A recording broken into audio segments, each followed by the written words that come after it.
It's a very interesting battle between chancellors. So Kwasi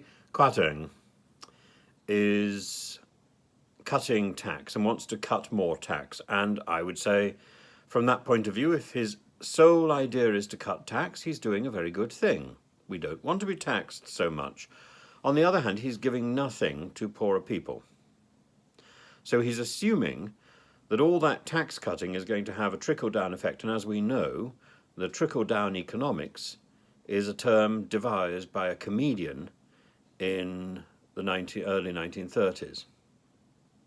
And I don't, well, Ken Clarke,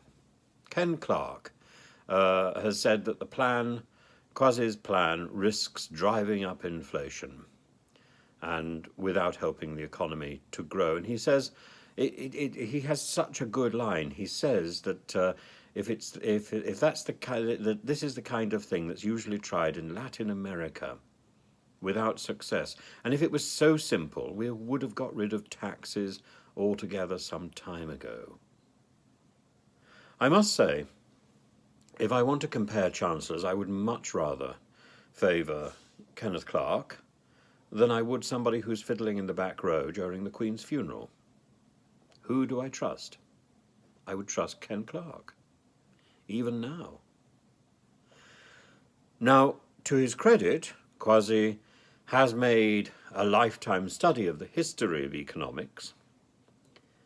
But the problem with economics is, although there are some basic principles and some vague rules, as John Maynard Keynes observed, it's a